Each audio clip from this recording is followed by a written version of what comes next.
I think you are well. This is Sandeep Shornokar from Bardhaman newspaper. It's a West Bengal, one of the largest newspaper. मेरा question ये है कि बिहार के बाद बंगाल में कब SIR शुरू हो रहा है? 164.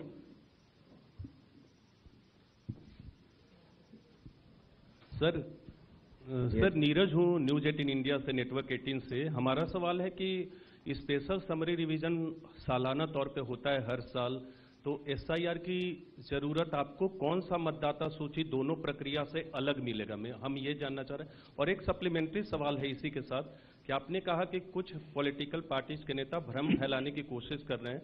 उनका यह भी कहना है, राहुल गांधी की मैं बात कर रहा हूं, थोड़ी देर पहले उन्होंने कहा है क्यों उन्हीं से शपथ पत्र सिर्फ मांगा जा रहा है, दूसरे लोग, दूसरी पार्टी के लोग जो सवाल कर रहे हैं उनसे क्यों नहीं?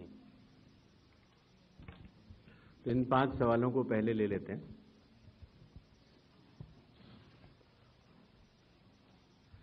हमारे सारे मीडिया बंधुओं के माध्यम से मैं देश के मतदाताओं को ये बतलाना चाहता हूं कि जब भी मतदाता सूची का रिवीजन होता है तो उसकी प्रक्रिया वही होती है जो मैंने आपको अभी शुरू में बताई।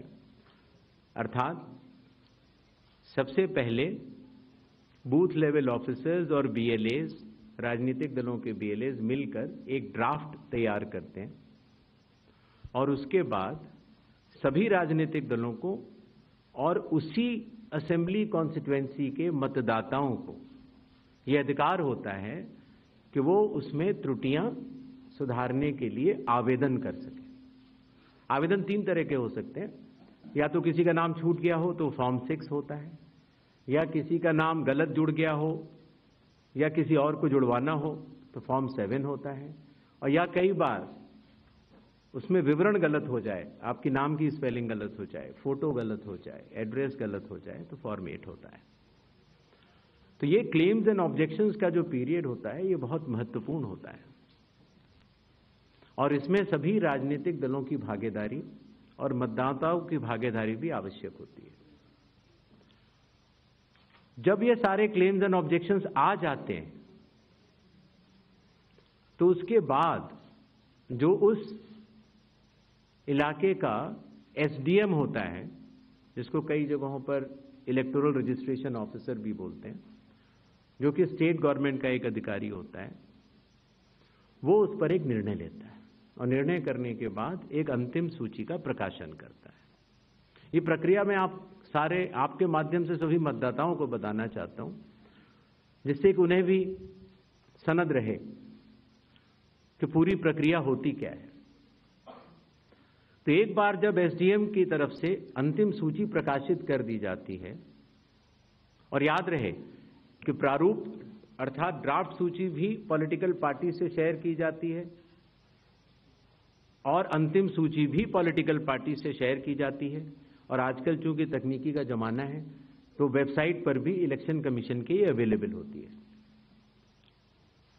इसके बाद भी अगर कोई भी त्रुटि रह जाए तो उस जिले के DM के पास एक अपील होती है, और अगर DM से भी उस त्रुटि का समाधान न निकले तो उसके ऊपर उस प्रदेश के चीफ इलेक्टोरल ऑफिसर के पास एक अपील होती है।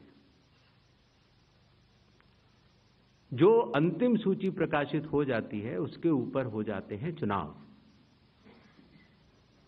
जब चुनाव होते हैं तो पॉलिटिकल पार्टीज अपने कैंडिडेट्स को खड़ा करती हैं और उन कैंडिडेट्स को यह सूची एक बार फिर दे दी जाती है कि इस सूची के ऊपर मतदान होगा, और ये सूची मतदान केंद्रवार दी जाती है। इस प्रक्रिया के बाद जब चुनावी मतदान होता है तो मतदान केंद्र के अंदर हर प्रत्याशी को यह अधिकार होता है कि वो पोलिंग एजेंट्स को नामित करे, और वही सूची पोलिंग एजेंट्स के पास भी होती है। तो उदाहरण के तौर पर जब हमारा कोई मतदाता जब मतदान करने जाता है तो पोलिंग एजेंट्स देखते हैं और अगर कोई गलत व्यक्ति जा रहा है या कोई 2 बार जा रहा है तो उसके ऊपर ऑब्जेक्शन भी कर सकते हैं। मतदान प्रक्रिया समाप्त होने के बाद मतगणना होती है और मतगणना के बाद रिटर्निंग ऑफिसर रिजल्ट्स डिक्लेयर कर देते हैं। ये एक डिसेंट्रलाइज्ड कंस्ट्रक्ट है। संविधान के अनुसार ये पूरी जिम्मेदारी चुनाव आयोग की है,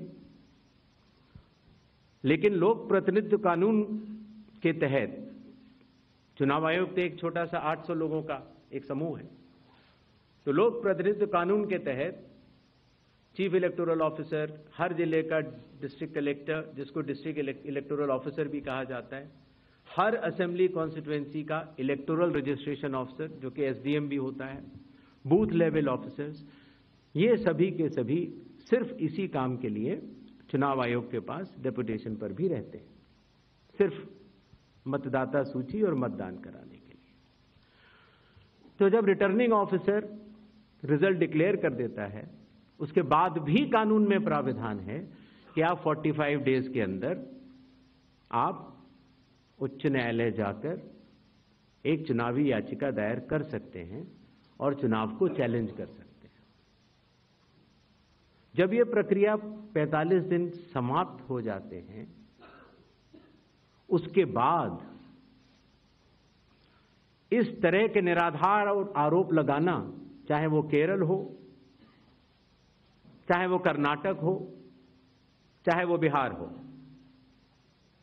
जब 45 दिन चुनाव के बाद पूर्ण हो चुके हैं और किसी भी दल को, किसी भी कैंडिडेट को कोई भी गलती नजर नहीं आई, तो आज इतने दिनों के बाद इस तरह के निराधार आरोप लगाना, उनका उद्देश्य क्या है, ये सारे मतदाता और देश की जनता पूरा समझती है।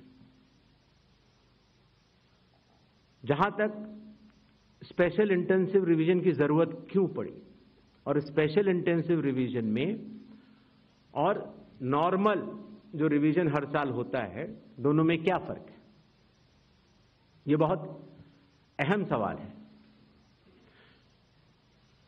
पिछले 20 सालों में हर साल रिवीजन होता रहा और जो एनुअल रिवीजन होता है उसमें साधारण तौर से एब्सेंटी, शिफ्टेड और एक जिसे कहते हैं कि एक रैंडम तरीके से उसका रिवीजन कर लिया जाता है।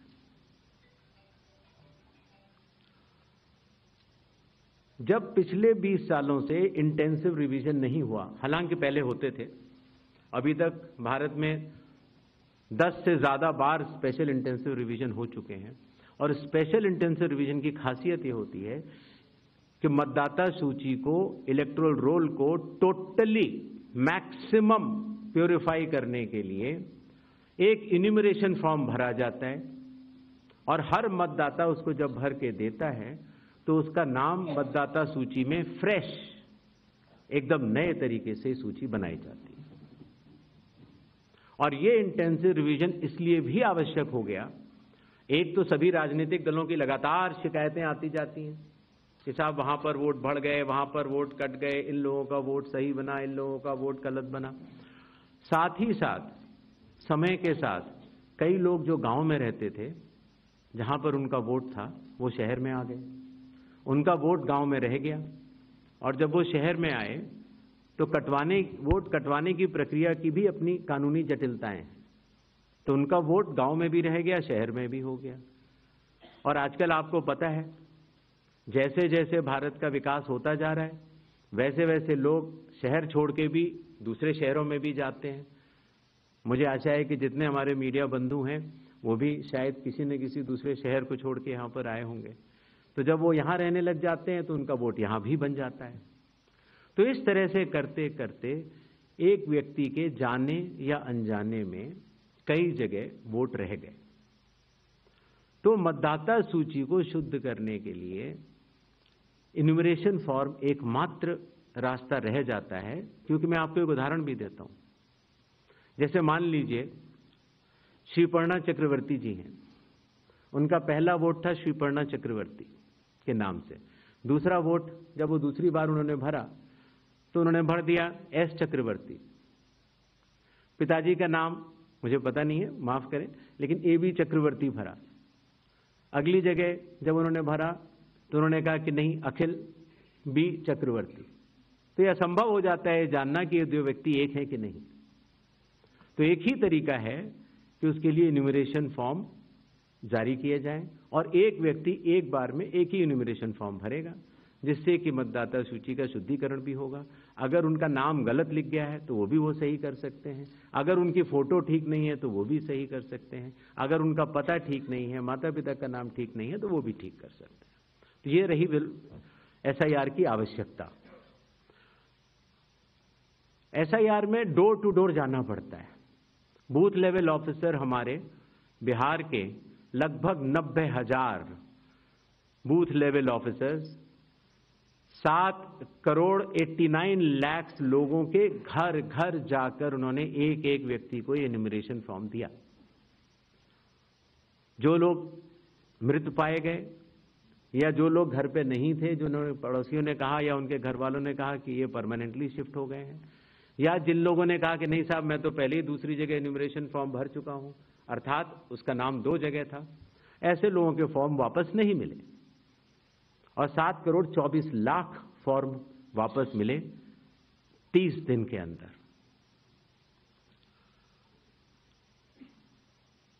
इनमें से एक सवाल यह था कि कितने नेपालीज हैं और कितने बांग्लादेशीज। पहली बात तो मैं ये स्पष्ट कर देना चाहता हूं कि भारत के संविधान के अनुसार सिर्फ भारत का नागरिक ही एमएलए और एमपी का चुनाव कर सकता है। किसी और को यह अधिकार, किसी और देश के नागरिक को यह अधिकार प्राप्त नहीं है। अगर ऐसे लोगों ने इन्यूमरेशन फॉर्म भरा है तो एसआईआर की प्रक्रिया में अपनी पात्रता सिद्ध करने के लिए कुछ दस्तावेज भी मांगे गए, जिनकी गहन जांच 30 सितंबर तक होनी है। और ऐसे केस में जो ऐसे लोग हैं जो कि हमारे देश के नहीं हैं, गहन जांच के दौरान वो पाए जाएंगे और निश्चित तौर से उनका वोट नहीं बनेगा। जहां तक वेस्ट बंगाल के एसआईआर की तारीख की बात है, हम तीनों कमिश्नर्स एक उचित समय देखकर उसका निर्णय लेंगे कि कब वेस्ट बंगाल में होना है या देश के अन्य राज्यों में कब होना है। उसकी तारीखों का ऐलान आने वाले समय में उचित समय पर किया जाएगा। एक और सवाल था कि जब इतनी पारदर्शी प्रक्रिया है तो फिर भ्रम फैलाने वाली कोशिश पर आप कुछ लोगों से ये कह रहे हैं कि फॉर्म 7 दे दें और कुछ लोगों से कह रहे हैं कि आप शपथ पत्र दे दें। इसका जवाब ये है, लोक प्रतिनिधित्व कानून में जो सबके लिए बराबर है, मेरे लिए भी है, आपके लिए भी है और किसी भी सांसद के लिए भी है और किसी भी एमएलए जी के लिए भी है। अगर आप उसी निर्वाचन क्षेत्र के निर्वाचक हैं तो आपको समय रहते शिकायत करने का पूरा मौका है। आप फॉर्म 6 भर सकते हैं, फॉर्म 7 भर सकते हैं, फॉर्म 8 भर सकते हैं। आपके राजनीतिक दल के बूथ लेवल एजेंट्स को भी यह अधिकार प्राप्त होता है कि वो एक शपथ देकर 10-10 फॉर्म भी बूथ लेवल ऑफिसर्स को दे सकते हैं, बशर्ते आप उस विधानसभा क्षेत्र के निर्वाचक हो। लेकिन अगर आप उस विधानसभा क्षेत्र के निर्वाचक नहीं हैं, उस कॉन्स्टिट्यूएंसी के आप इलेक्टर नहीं हैं, और अगर आप अपनी शिकायत को आगे बढ़ाना चाहते हैं, एक विषय होता है शिकायत करना, एक होता है उसके ऊपर भ्रम फैलाना, और एक होता है उसके ऊपर चुनाव आयोग पर आरोप लगाना। तो ग्रेडेड रिस्पांस के तहत अगर आप उस क्षेत्र के निर्वाचक नहीं हैं तो आपके पास एकमात्र कानून में विकल्प है, और वो है रजिस्ट्रेशन ऑफ इलेक्टर रूल्स रूल संख्या 20 sub clause 3 sub clause B, जो ये कहता है कि अगर आप निर्वाचक नहीं हैं उस विधानसभा क्षेत्र के, तो आप एक विटनेस के तौर पर अपनी शिकायत दर्ज करा सकते हैं और इलेक्टोरल रजिस्ट्रेशन ऑफिसर को आपको एक ओथ देनी होगी और वो ओथ जिस व्यक्ति के खिलाफ आपने शिकायत की है उसके सामने एडमिनिस्टर करानी होगी। ये कानून शायद इस सदन में बैठे सभी लोगों के जन्म के पूर्व का बना हुआ है और सबके लिए बराबरी तौर से लागू है। आशा है इन 5 सवालों को मैंने जवाब दे दिया होगा। आगे बढ़े। 4. I'm coming. Hi, sir. Please, I'll come to you, no problem. Hi, sir. Vrinda from Hindustan Times. Yes. So first question is that initially when the draft electoral rolls were uploaded on the website, these were machine readable and searchable as well. The size was smaller, the pictures were clearer. But soon after Rahul Gandhi's press conference, the roles were updated and they were changed into non-machine readable, non-searchable, low quality pictures. So was that because a lot of searches were being conducted in these roles? And secondly, why is the dual epic ID issue there in Bihar, despite the commission saying back in May that, we have resolved it across the country? 76. Sir, मैं मुकेश कौशिक हूँ दैनिक भास्कर से।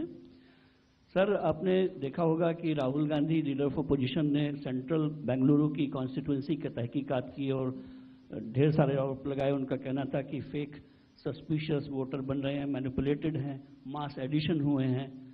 इसके 2-3 दिन बाद ही BJP के powerful leader Anurag Thakur ji ने press conference की और उन्होंने कहा कि उनके पास कंक्रीट प्रूफ हैं कि कंक्रीट प्रूफ है इस बात के कि lakhs of suspicious voters, duplicate voters, fake addresses, age manipulation, mass addition have been found in Wayanad, Raebareli and other constituency. देश की 2 बड़ी राजनीतिक पार्टियां ये आरोप लगा रही हैं कि fake voters, bogus voters, manipulation of age, duplicate voters ये मौजूद हैं।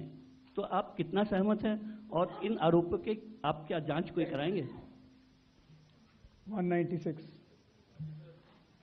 Hi, I'm coming. Shri Gyanesh Kumar, मेरा नाम परंजॉय गुहा ठाकुरता है। मैं फ्रीलांस जर्नलिस्ट हूँ। परंजॉय गुहा ठाकुरता।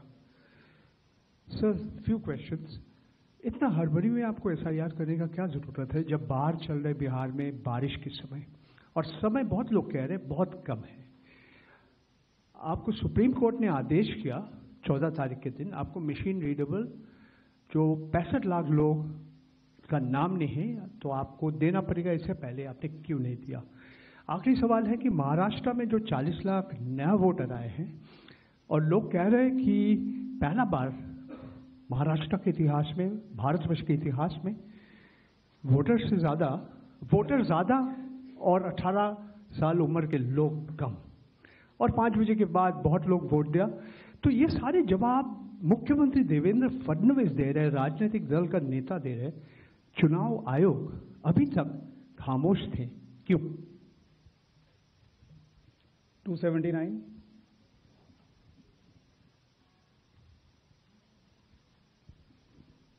सर, मैं पीयूष पांडे हूं टीवी 9 भारतवर्ष से। मेरा सवाल ये है कि एआई और डीप फेक जैसे तकनीकी खतरे भी मंडरा रहे हैं, राजनीतिक दल उसका प्रयोग भी कर रहे हैं। क्या चुनाव आयोग के पास इस पर शिकंजा कसने के लिए कोई कानूनी प्रावधान है और क्या इसको लेकर के कोई कदम उठाया जा रहा है? दूसरा एक सवाल मेरा ये है कि सुप्रीम कोर्ट ने जब आदेश दिया तब चुनाव आयोग 65 लाख हटाए गए वोटरों की सूची जारी करने की दिशा में काम कर रहा है। क्यों राजनीतिक दलों के कहने पर पहले ऐसा नहीं किया गया? 147. We'll start the next round. Sir, sir मैं गौरव श्रीवास्तव टाइम्स नाउ भारत से। मेरा सवाल ये है सर कि चूंकि हम लोग चुनाव आयोग भी देखते हैं, सुप्रीम कोर्ट में सुनवाई भी देखते हैं, बार बार ये सवाल उठा, और जिस बात को आप कह रहे हैं कि भारत का संविधान कहता है कि भारत का नागरिक ही वोट डाल सकता है, लेकिन भारत के नागरिक ही वोट डाले और चुनाव आयोग नागरिकता तय करे के बीच की जो एक पतली सी रेखा है उसको लेकर जो कानूनी लड़ाई है वो कैसे सुलझने वाली है। और दूसरा ये कि जो ये बार बार विवाद आता है कि वोटर लिस्ट जो है वो सर्चेबल हो, फिर उसमें एक जैसे कई नाम हैं, क्या ऐसी कोई प्रक्रिया या आधार को लेकर जो चर्चा है कि अगर आधार से लिंक कर दिया जाए सिर्फ इस मकसद से कि एक व्यक्ति के पास दूसरा वोटर आईडी कार्ड न बनने पाए जब तक कि डेटाबेस में ऐसी जानकारी हो, इसके लिए आयोग क्या कदम उठा रहा है? तो इन 5 अपने जर्नलिस्ट का मैं जवाब देता हूं।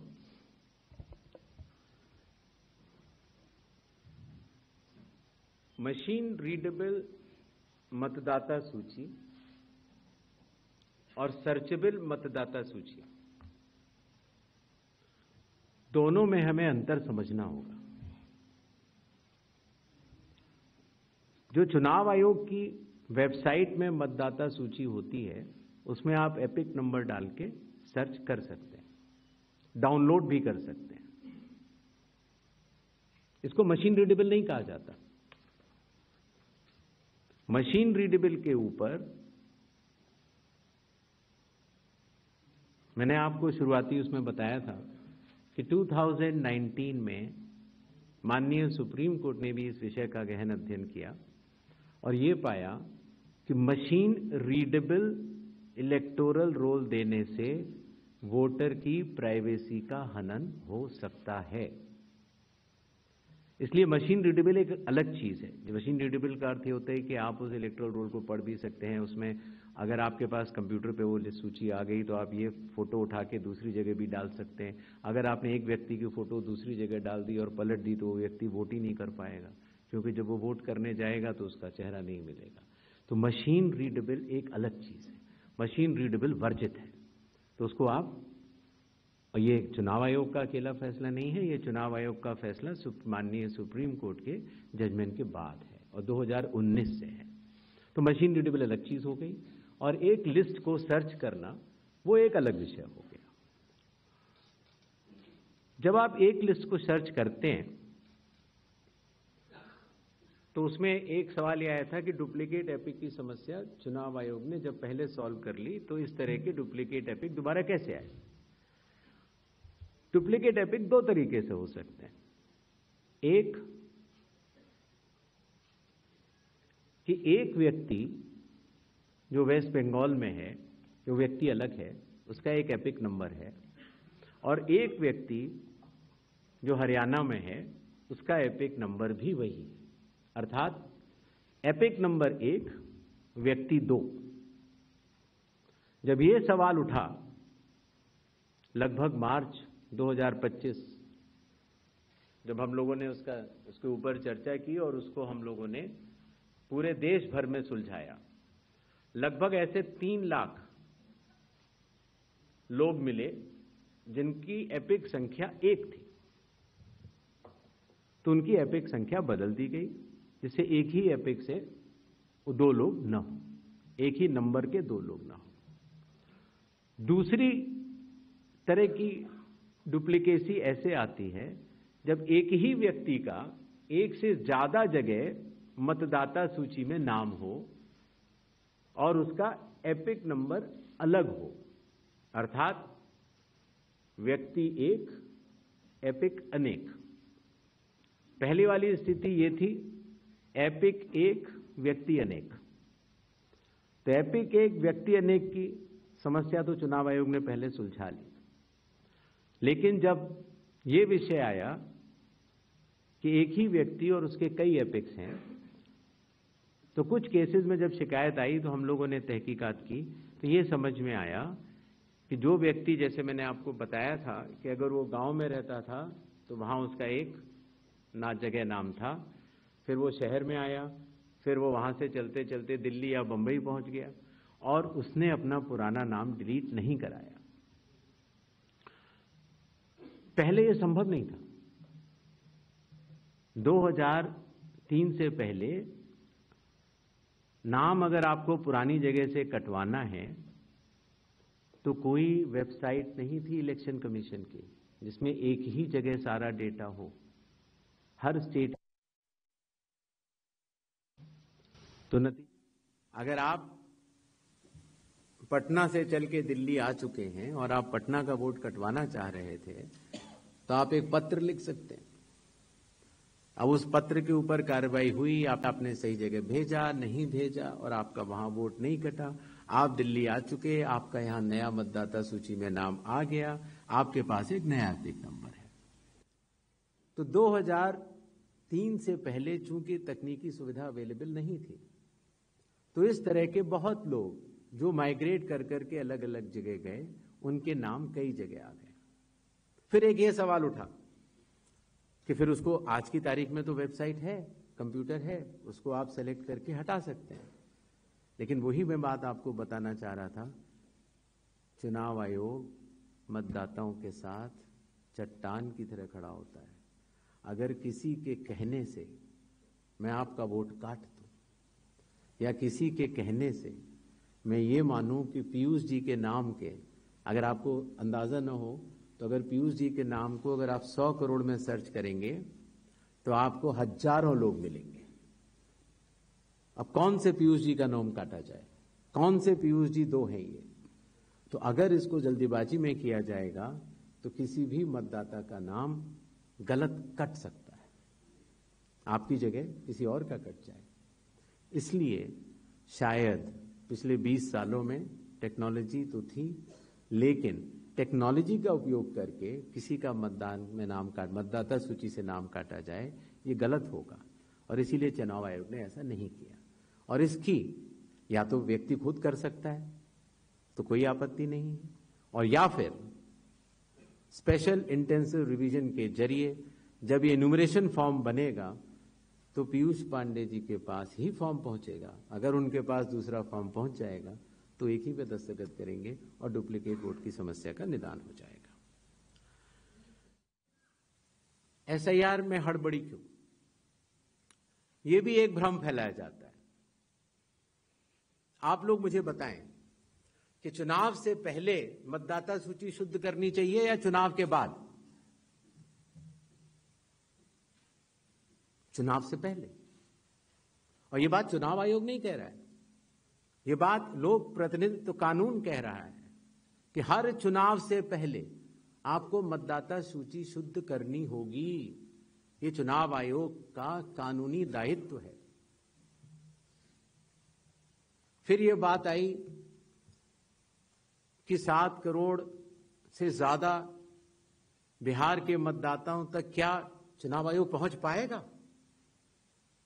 हकीकत आपके सामने है। जब 24 जून से यह कार्रवाई शुरू हुई तो यह पूरी प्रक्रिया लगभग 20 जुलाई तक ही समाप्त हो गई। फिर यह बात आई कि साहब जुलाई में क्यों? उस समय मौसम अच्छा नहीं होता। तो आपकी जानकारी के लिए मैं बताना चाहता हूं कि बिहार में इसके पहले भी 2003 में एसआईआर हुआ था और उसकी तारीख थी 14 जुलाई से 14 अगस्त, और तब भी सफलतापूर्वक हुआ था और इस बार भी सफलतापूर्वक सबके एन्यूमरेशन फॉर्म्स वापस आ गए। एक और सवाल पूछा गया कि माननीय सुप्रीम कोर्ट के कहने से हम लोगों ने ये मशीन रीडेबल फॉर्मेट क्यों दिया। माननीय सुप्रीम कोर्ट ने ये स्पष्ट कहा है कि हर जिले की अलग वेबसाइट बनाई जाए और हर जिले की वेबसाइट पर एपिक नंबर से सर्च होने वाली सूची रखी जाए। और आपको ये जानकर हर्ष होगा कि 56 घंटों के अंदर चुनाव आयोग ने उसका अनुपालन किया है और हर जिले की वेबसाइट की सूची आप सबको जो फोल्डर दिया गया है उसमें है, आप भी सर्च कर सकते हैं।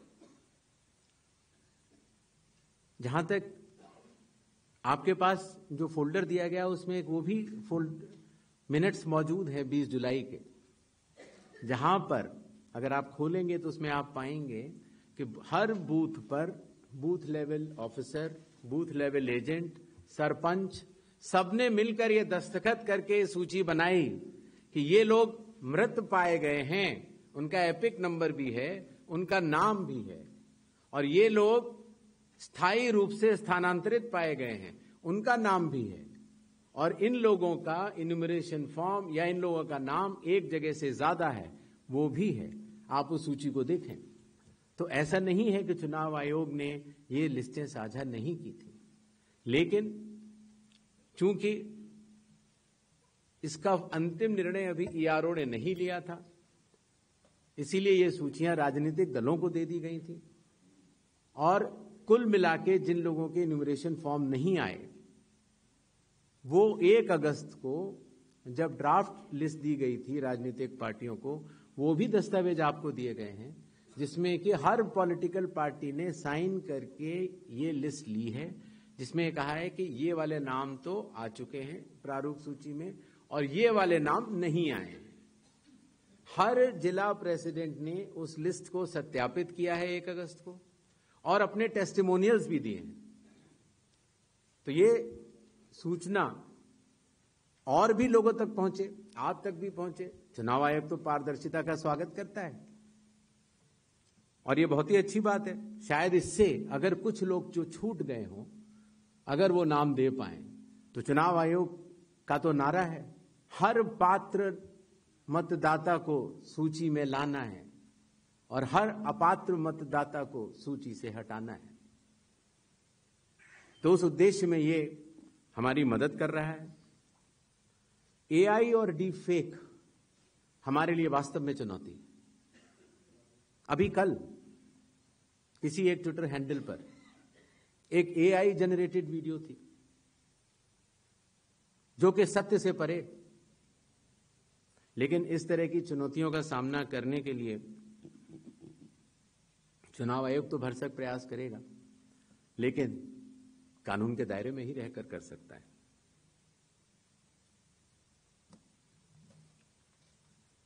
एक और सवाल आया था कि आखिर चुनाव आयोग पात्रता की जांच क्यों कर रहा है। संविधान के अनुच्छेद 326 में हर मतदाता की पात्रता स्पष्ट रूप से लिखी गई है और वो पात्रता ये कहती है कि मतदाता सूची में नाम आने के लिए सिर्फ भारत के नागरिक और 18 वर्ष की आयु पूरे कर चुके व्यक्ति ही पात्र हैं। रेजिडेंसी लॉज भी हैं जो कि अलग कानून में बनते हैं, जो कि ऑर्डिनरी रेजिडेंट हैं, या कोई व्यक्ति जो संविधान या किसी कानून के अनुरूप उसको वर्जित किया गया है चुनाव लड़ने के लिए, उनका नाम नहीं आ सकता। तो आर्टिकल 326 जो कि चैप्टर इलेक्शंस के अंदर आता है, जो कि हम यहां पर आपके समक्ष बैठे चुनाव आयोग की एक संवैधानिक जिम्मेदारी है, हम उसको निभाने के लिए पात्रता की जांच कर रहे हैं। नेक्स्ट 187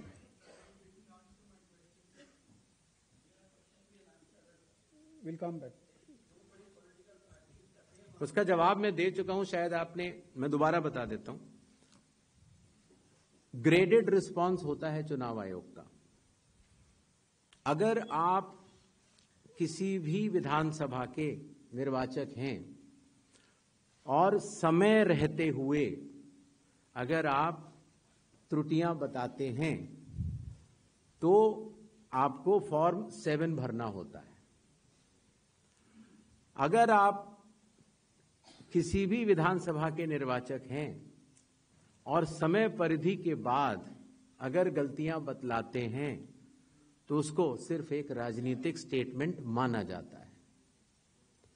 अगर समय के बाद आप त्रुटियां बतलाते हैं और मतदाताओं और चुनाव आयोग पर चोरी का आरोप लगाते हैं तो इन तीनों की ग्रेडिंग में फर्क है। और इसीलिए मैं सभी से यह निवेदन करूंगा कि अगर आप निर्वाचक नहीं हैं और अगर आपको शिकायत करनी है चुनाव आयोग के समक्ष, तो आपके पास, मेरे पास, किसी भी सांसद के पास, किसी भी एमएलए के पास और आपके पास भी सिर्फ एक ही विकल्प है, और वो विकल्प है registration of electoral rules, rule 20, sub clause 3, sub clause B, जिसमें कि आपको इलेक्टोरल रजिस्ट्रेशन ऑफिसर के सामने जिस भी कारण से आप बता रहे हैं कि ये गलत है, आप वो एविडेंस प्रोड्यूस करेंगे और आप शपथ लेंगे और आप इस बात को बताएंगे।